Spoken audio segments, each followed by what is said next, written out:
अगर आप चाहें तो आप हमारे वास्तविक ज्ञान ग्रुप से जुड़ सकते हैं, जिसमें आपको ध्यान कराया जाएगा, लॉ ऑफ अट्रैक्शन सिखाया जाएगा, हिप्नोसिस सिखाया जाएगा। तो अगर आप इच्छुक हैं, आप डिस्क्रिप्शन को ज़रूर चेक करें, उसमें सारी जानकारी आपको दी जाएगी। जल्द ही हमसे संपर्क करें। वास्तविक ज्ञान सीरीज, इसके माध्यम से आपको लॉ ऑफ अट्रैक्शन, मेडिटेशन, आध्यात्म और वो सभी जरूरी बातें सिखाई जाएंगी जो आपके जीवन को सरल और सफल बनाएंगी। वास्तविक ज्ञान सीरीज को आपके सामने एक कहानी के माध्यम से समझाने का प्रयास किया। आप स्टेप बाय स्टेप देखें, पहले एपिसोड से शुरू करें, तभी आप इसको सही तरीके से समझ पाएंगे। गुरुजी, मुझे ध्यान करना सिखाइए, मुझे इसको बहुत अच्छे से सीखना है। ध्यान को सीखना पहला चरण नहीं है। ये तुम्हारा पहला सवाल नहीं होना चाहिए कि ध्यान कैसे करना है, बल्कि पहला सवाल तो ये है कि ध्यान असल में क्या है। ऐसा क्यों गुरुजी? दुनिया की हर एक क्रिया को करने के लिए हमेशा 3 सवाल याद रखना और इनको सही क्रम में ही इस्तेमाल करना। पहला है क्या, दूसरा है क्यों और तीसरा है कैसे। लेकिन मनुष्य अक्सर इन सवालों को अपनी जिंदगी में एक गलत क्रम में इस्तेमाल करता आया है, और यही कारण है कि 100 में से 95 काम असफल हो जाते हैं। अक्सर मनुष्य जिस भी काम या क्रिया का नाम सुनता है, उसका पहला सवाल ये होता है कि मैं कैसे करूं, जबकि पहला सवाल है वो काम असल में है क्या। फिर उसका सवाल ये होना चाहिए कि ये काम मेरे लिए क्यों है या क्यों नहीं है। जब ये 2 उत्तर उसे सही लगें, तब सवाल होगा कैसे करना है। जब कोई व्यक्ति किसी तरह के बिजनेस के बारे में सुनता है, तो उसे करने का तरीका खोज लेता है और उसे करने भी लगता है। फिर उसे अपने नुकसान के बारे में समझ आती है कि ये बिजनेस क्या है, और आखिर में बोलता है कि मुझे ये क्यों करना है। ये पूरा क्रम यहाँ बिगड़ गया। पहले स्थान पर कैसे आ गया, दूसरे स्थान पर क्या आ गया और तीसरे स्थान पर क्यों आ गया। ध्यान रखना, जब भी ये क्रम गलत होगा, वहाँ काम खराब ही होगा। तो हमेशा क्रम से चलो। अगर हर काम को बिना किसी गलती के करना चाहते हो, तो इस तरह ही चलना होगा। जी गुरुजी, तो मेरा पहला सवाल यही है कि ध्यान क्या है? ध्यान का अर्थ बड़ा ही सरल है, लेकिन हमने इसको खुद बहुत मुश्किल बना दिया है। नहीं तो छोटा बच्चा भी इसको जान पाता। क्या मतलब है इसका गुरुजी? ध्यान का मतलब ही ध्यान है। ध्यान का मतलब ही ध्यान है? ये बात तो कुछ समझ में नहीं आई। इसमें अब समझने जैसा क्या है। इसको ध्यान इसलिए कहा जाता है क्योंकि ये ध्यान है। कुछ समझ में नहीं आ रहा गुरुजी। इसमें तुम्हारी गलती नहीं है, ये मनुष्य की प्रवृत्ति है। 2 ही बातें मनुष्य को समझ में नहीं आती। पहली, जो जरूरत से ज्यादा कठिन हो, और दूसरी, जो जरूरत से ज्यादा आसान हो।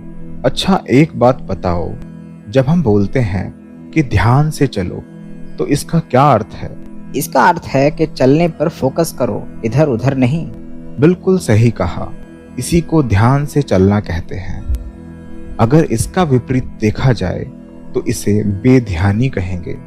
जब तुम चलते हो तो तुम्हें मालूम हो कि तुम चल रहे हो, बस यही ध्यान है। जब तुम भूल जाओ कि तुम चल रहे हो, तो ये बेध्यानी है। क्या बस इसी को ध्यान बोला जाता है? हाँ, बस यही ध्यान है और यही बेध्यानी है। तुम्हारे पैरों का लड़खड़ाना बेध्यानी है, और तुम्हारे पैरों का सत जाना ध्यान है। सोते वक्त तुम्हारा नींद में करवट बदलना बेध्यानी है, और हर एक करवट को सोचते हुए समझते हुए बदलना ध्यान है। तुम्हारा खाना खाते वक्त भूल जाना कि निवाला कितना बड़ा है बेध्यानी है, और हर एक निवाले को देख कर खाना ध्यान है। ध्यान कोई ऐसी क्रिया नहीं है जो तुम्हें बाहर से ग्रहण करनी है। ये तो तुम्हारे भीतर हमेशा से थी। लेकिन हम सभी की प्रवृत्ति ये है कि हम हमेशा हर एक चीज को बाहर से खोजते हैं, और यही वजह है कि हमारी ध्यान की खोज कभी पूरी नहीं हो पाती। हमारी हालत उस हिरण की तरह है जो एक सुगंध का पीछा हमेशा करता रहता है, लेकिन उसे नहीं मालूम होता कि वो सुगंध उसके शरीर में मौजूद कस्तूरी की है। लेकिन गुरुजी, लोग एक जगह बैठकर भी तो ध्यान करते हैं, क्या वो ध्यान नहीं है? वो ध्यान का अभ्यास है। जिस तरह कोई व्यक्ति पढ़ाई करता है, अभ्यास करता है, फिर उस पढ़ाई का इस्तेमाल अपनी परीक्षा में और पूरी जिंदगी में करता रहता है। असली ध्यान वो नहीं है जो कोई बैठकर कर रहा है। असली ध्यान तो वो है जो वो अपने हर काम में कर पा रहा है, लेकिन हमारी नजर उसको देखती है जो हमें रहस्यमय लगता है। हम किसी योगी की पूरी जिंदगी को नहीं देखते, बल्कि ये देखते हैं कि वो किस तरह ध्यान का अभ्यास करता है। जैसे हम किसी जादूगर के मंत्रों और उसकी ध्यान भटकाने वाली हरकतों को देखते हैं और उसके जादू करने वाले तरीके को पकड़ नहीं पाते। ध्यान रखना, अगर कोई व्यक्ति रोज 4 घंटे बैठकर ध्यान करे और साधना करे, लेकिन बाकी के 20 घंटे वो बेध्यानी में गुजारे, तो समझ लेना कि उसका ध्यान अभी खोखला है, वो अभी ध्यान को प्राप्त नहीं हुआ। और अगर कोई ऐसा साधु हो जो कभी ध्यान करता दिखाई ना पड़े, लेकिन अपने सभी काम में वो ध्यान से काम करे, तो ध्यान रखना वो ध्यान में अभ्यस्त हो चुका है। उसे अब अभ्यास की जरूरत नहीं है, लेकिन अभ्यास जितना किया जाए उतना कम है। इसीलिए महान ध्यान योगियों ने इस अभ्यास को कभी नहीं रोका। तो मुझे कैसा ध्यान करना चाहिए, कहीं बैठकर या काम करते हुए? तुम्हें ये दोनों ही करने हैं। एक अभ्यास है तो दूसरा प्रयोग है। अगर तुम अभ्यास ना करो तो प्रयोग नहीं कर पाओगे, और अगर तुम प्रयोग ना करो तो अभ्यास किस काम का, खुद सोचो। अभ्यास भी महत्वपूर्ण है और उसका प्रयोग भी अनिवार्य है। लेकिन गुरुजी, प्रयोग करते करते भी तो अभ्यास किया जा सकता है ना? तुम्हारा सवाल एकदम सही है। जब हम कोई काम करते हैं और ध्यान का प्रयोग करते हैं, वहां भी अभ्यास किया जा सकता है, लेकिन ये अच्छा सुझाव नहीं है।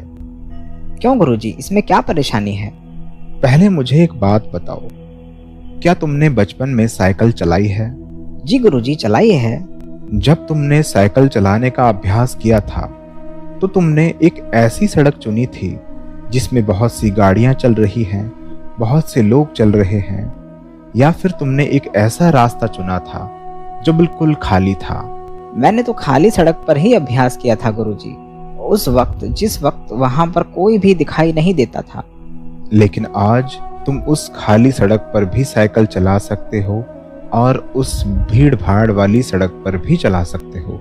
जी, अब कोई परेशानी नहीं होती, अब मैं सीख चुका हूँ। इसीलिए हमें अभ्यास के लिए एक ऐसी जगह पर रुकना होता है, क्योंकि चलते या फिरते, खाते या पीते हम कुछ देर ध्यान में रह पाते हैं, लेकिन हमारी चंचल प्रवृत्ति के कारण हम बहुत जल्द बेध्यानी में चले जाते हैं। लेकिन जब हम एक जगह पर बैठकर ध्यान करते हैं, तब ध्यान करने में आसानी होती है, क्योंकि वहां पर इस काम के अलावा और कोई काम नहीं होता। हम ऐसी जगह चुनते हैं जहां कोई हमारा ध्यान ना भटकाए। तो आपने जो ध्यान के बारे में मुझे बताया, क्या यही इसके बारे में काफी है या मुझे और कुछ भी जानना है? नहीं, ध्यान की व्याख्या करना तो बेतुका काम है। इसको कभी शब्दों में समझाया नहीं जा सकता।